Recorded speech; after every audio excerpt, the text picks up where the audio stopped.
आजादी, यारन की गुरौता आजादी, माजिद हुसैन हैदरी की गुरौता आजादी, नींदे आजादी, आरिफ गुरंता आजादी, मखलूम अब गुरंता आजादी, मुझो देश मुझो देश, सिंधु देश सिंधु देश, मुझो राबर जीएम सैयद गैर कानूनी मर्दमशुमारी गैर कानूनी मर्दमशुमारी सिंध के अंदर गैर कानूनी मर्दमशुमारी हुसैन हैदरी को आजाद करो, इंजीनियर माजिद हुसैन हैदरी को आजाद करो। हमारा मुतालबा ये है कि गैर कानूनी जो मर्दमशुमारी सिंध के अंदर हो रही है हम उसको कंडम करते हैं, क्योंकि मर्दमशुमारी 10 साल में होती है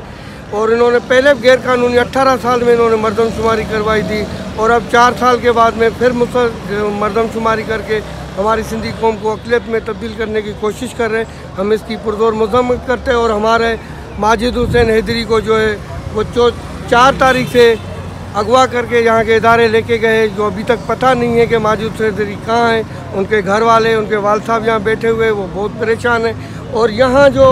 एक महंगाई जो सिंध के अंदर गैर कानूनी यहाँ महंगाई की है वो गरीब लोगों को पता है कि क्या महंगाई है। जरदारी को